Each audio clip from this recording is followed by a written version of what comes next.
Hi friends, it's Sarah from Ruffles and Rain Boots. I'm going to give you a template for this and we're going to make an inlay text tutorial.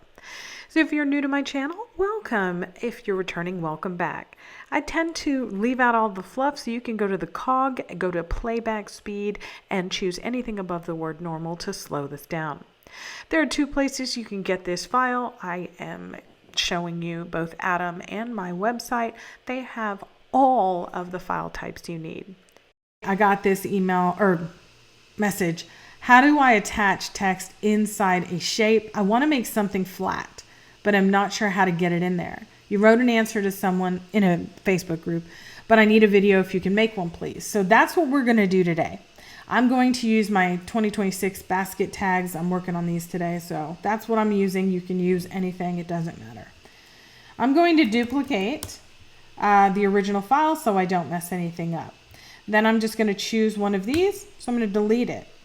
Now, if you are a visual person or your staff are visual learners, we're going to set this up just like a visual learner would need it, okay?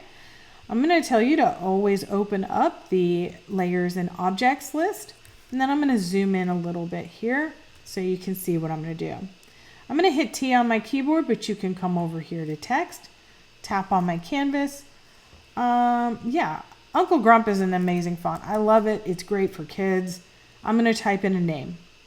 So right now, I'm going to make it bigger, even though it's not going to fit in that carrot. Don't worry. I'm going to make it bigger so you can see what I'm doing. Right now, this is going to cut 5 different pieces, which means we can cut 5 different letters and we can cut 5 different holes in our top layer of our carrot.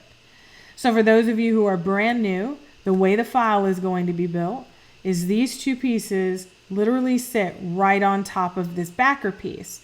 So the way I designed it, whether it's wood or acrylic, you'll be able to have 3 distinct either colors or patterns, whatever. But that means we need this to fit inside here, okay? Now, this is only 4 inches wide.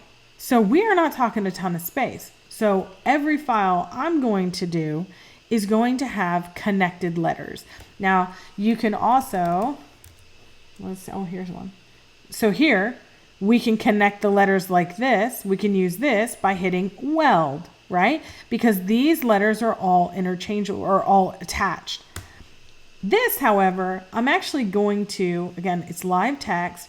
I'm going to right click and I'm going to split the text. And then I'm just going to come in here and I'm going to move to where we have pieces that are touching. And the reason I'm doing this is because I want one piece, that's a little robust. I want one piece to cut out. Not only do I want one piece, let me align bottom. I want one piece to cut out for all of this, the name, and one piece to cut out in here. So I'm going to go ahead and highlight all of this, and you can always see if there's anything you want to change. But to me, this is a sturdy enough file. So I'm going to highlight everything, and then I'm going to come up here to the Boolean commands, which are called combine commands. So we want to fuse.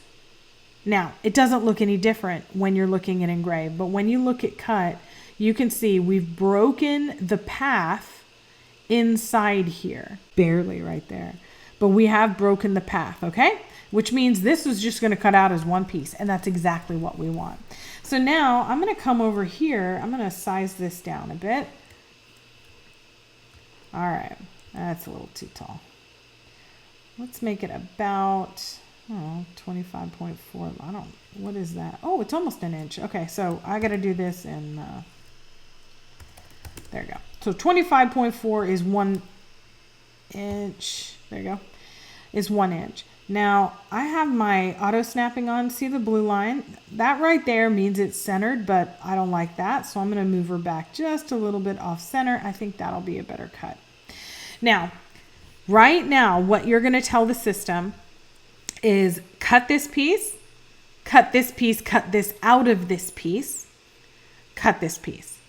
So what we need is first a duplicate. right? So we're just copying and pasting exactly the same. Do not change this at all. So this, I would actually cut out of this.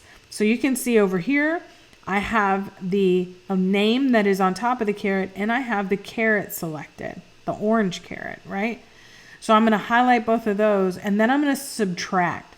Now, one thing about this, your name, whatever you are subtracting, has to be on top of the item you are subtracting it from. And you know it is because this is the order of the layers, okay? So as long as our name is on top of our caret, we're good to go. And I'm going to come up here and hit subtract. Doesn't look a whole lot of different until you move it into engrave, okay? So now the idea is this is going to cut out, and then we'll be able to inlay this right here, okay? Now, I'm not going to go into kerf, but in order to determine kerf, well, that was exactly 1 inch, right? Yeah, so exactly 1 inch, you can measure with your calipers from top to bottom, and you can calculate the kerf, which is just the material that was cut away. So if you want a super snug fit, you can adjust the kerf on this after you cut this. All right, so I'm just going to make sure now, let me do this. Is that ignored? Yes. So I'm going to make sure everything you see here is set to cut. Now, never, because these two are both going to be cut out from white acrylic, never put this up here because it will cut it out of the acrylic. So we're just putting it right to the side or on top of it. Just make sure that those are separate, okay? And now this file is ready to cut. For my acrylic colors, I'm going to be using Matte Blush from CMB, and then Houston Acrylic Matte Sage, Bright Pastel Orange, and White Cast. So now that we have that, connect the P2, and you'll see 3 colors in here right now, but I'm going to swap that around in just a second. I'm also going to bring in the other style so I can show you what it looks like with a top overlay in the name and the inlay. So you can see I'm just going to grab those other pieces, and we're going to set all of our settings at once and do this all at once. My settings are 8815, but please, for the love of everything, test your own. Anything above that black tick mark has 3M on it, so you can see black tick marks all the way. Each piece of acrylic is getting auto measured, and I'm using the close view camera to make sure I have everything positioned. So again, auto measure and position each of these as separate runs. So these little pieces inside of the inlay caret that you're working on, anything in between the names, you are going to want to keep those. So here you can see I'm just warring. I had 2 pinks in there. The bright pink looked great with the green, but I thought it looked a little odd with the pastel bright orange. So I went with the blush. You do you. Houston Acrylics has some really cool color combos that they have. So if you don't want to do it yourself, you can. So you can see this one's super easy, and I am moving that piece on the 3M adhesive. If you've never worked with this stuff before, I'm going to show you in just a second. You have the ability to move it. So after you remove the masking from the name, overlay, and the back, we're going to set that aside for clamping in just a second. Now, I'm going to show you the name. Don't ever place the name first. Okay, so place whatever template you can place first. When you're popping out your name, no matter if it's a script font or a connected font, a stencil font, just be sure to save anything in between the letters because those are going to be needed. So pulling off that top piece, and then I'm just going to line these up. Circles are great because you can get dowels and throw those in there. However, I want to show you, see how that right side is not on? I'm just going to be able to move it up. See, these are all smooth. This side, the green is too far down, so just knock it right up. And until you press it down or clamp it, you have the ability to move it. Now, for those who are very beginners, you can score placement lines here for these, like the caret. I don't. I eyeball it. I'm never wasting my time with those. But these little pieces, we need those. So pop those out of your cut out name and put the right color name right inside that caret. And then you're going to take the caret color pieces or whatever you've cut it out for the inlay and pop those in. That's it. Isn't that easy? Now here's the thing. You could always calculate kerf. Remember how we talked about if you know your measurement, all you have to do is use your calipers, calculate the distance, divide that distance by 2, and put that in your kerf offset in xTool's Studio or in Lightroom. So after I remove all of my masking, we're still not done. Now it's time to clamp. Do read the instructions on the adhesive tapes you get, whether they're dual tight or 3M. I'm going to clamp mine. I'm also going to cut 20-inch suede cord for these. I know I had a question on basket tags with the wire cable. I do not send them with the wire cables like we do with bag tags, because you can A, save money, and B, they need a longer cord. So here they are. This is the overlay version, and here's the inlay. Now, I hope this gave you a little bit of confidence to try this project.